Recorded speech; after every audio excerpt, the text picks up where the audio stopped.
It's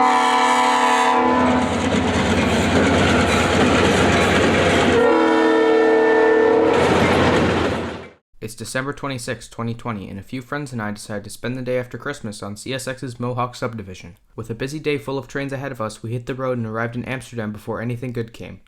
Right off the bat, less than 10 minutes after we got there, we spotted orange locomotives across the Mohawk River. This flash of orange just happened to be G123, an as-needed loaded grain train off the BNSF.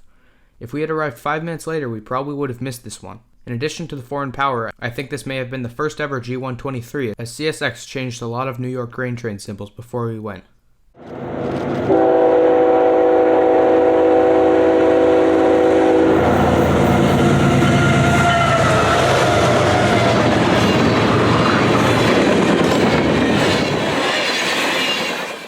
Shortly after G123, we heard another train on the radio. A few minutes later, we saw the lights of a westbound rounding the corner. This is Q367, a westbound manifest to Chicago. Leading today is a YN2 AC44 and a GEVO.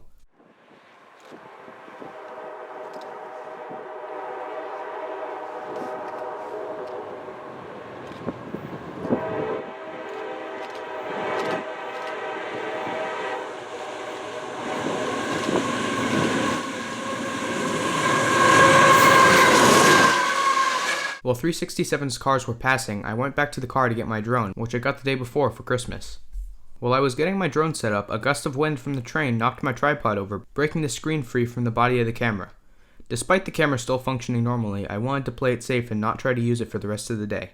All footage after 367 will be from my phone. Following behind G123 was yet another as-needed unit train. This time it's K408, one of the few ethanol trains that doesn't come from Chicago, meaning this train has CSX power. Leading is a recently rebuilt AC44 and a non-rebuilt AC44. This ethanol train is from Lafayette, Indiana, which I guess makes sense because ethanol comes from corn and there's plenty of corn in that part of Indiana.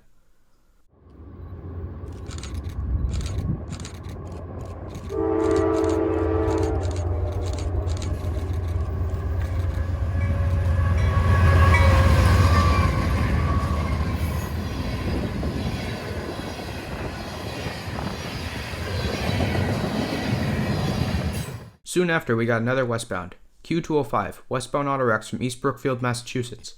On the head end is a trio of GEVOs, a common sight on this train.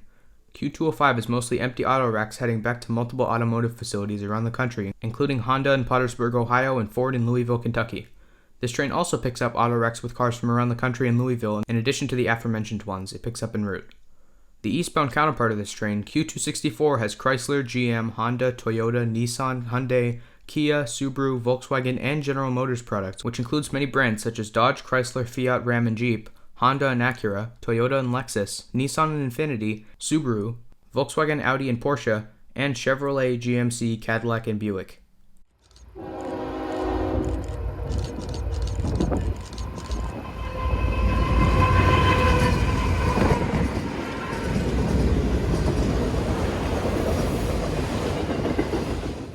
Next was Q212, an eastbound combo autorack and intermodal train from Buffalo.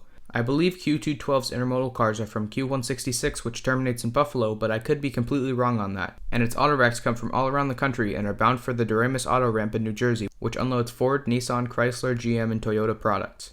Today's Q212 has another boring lash-up, 2 GEs.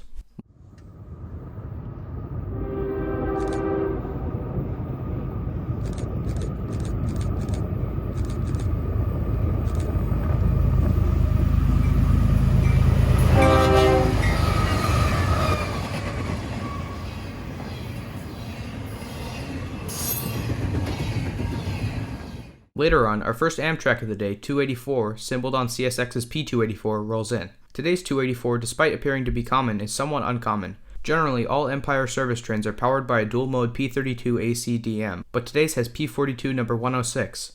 Nothing to get too excited for, but still not something you see every day. This P42 will likely be swapped in Albany for a P32, as Amtrak tries to avoid bringing diesels into New York Penn Station, which is exactly where this train is bound for.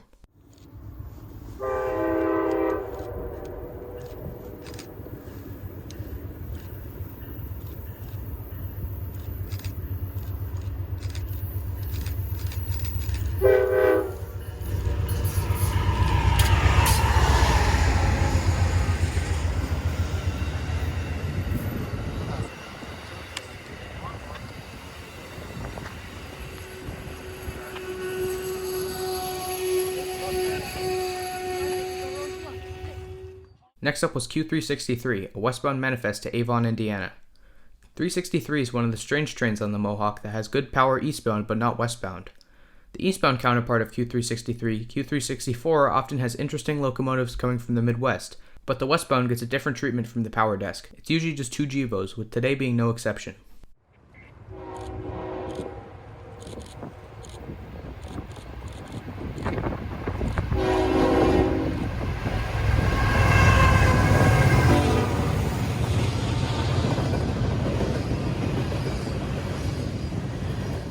After a quick break in trains, we decided to drive a few miles up the road to Fondo, which is another spot on the Mohawk, not much far west of Amsterdam.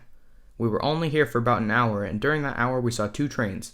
First up was Q626, an eastbound manifest to Selkirk with a duo of GEs.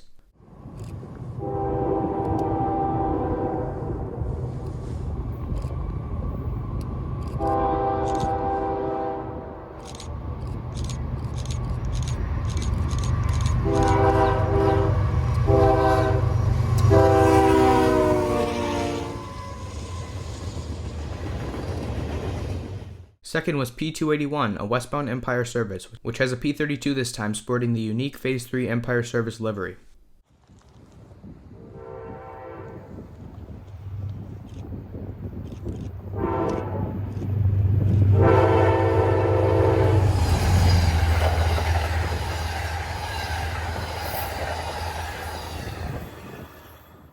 Knowing there would be a pretty long gap between 281 and the next train, we knew this might be our last chance to leave Fonda and get back to Amsterdam, so that's exactly what we did.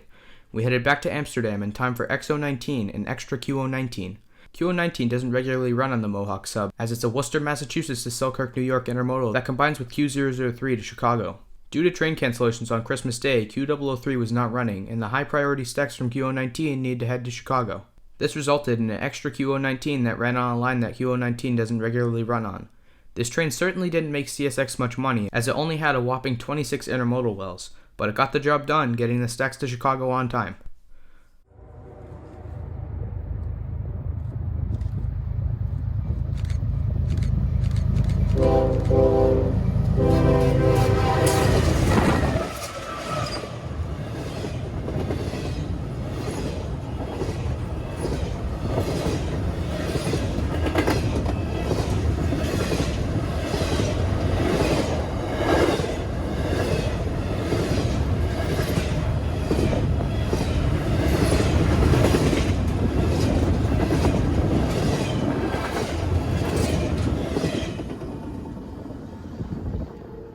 Hot on XO19's tail was Q627, the most interesting train of the day. Q627 is reliably one of the most impressive trains on the Mohawk sub, as it's often used to get foreign power from unit trains out of Selkirk so it can be returned to its original railroad, which is certainly the case today. Q627 has a CSX GP40 and a duo of CN units behind the CSX GEVO, which are both pretty cool. My favorite unit on this train is definitely the CN-8, which has a Canadian-style comfort cab, which I've never seen before.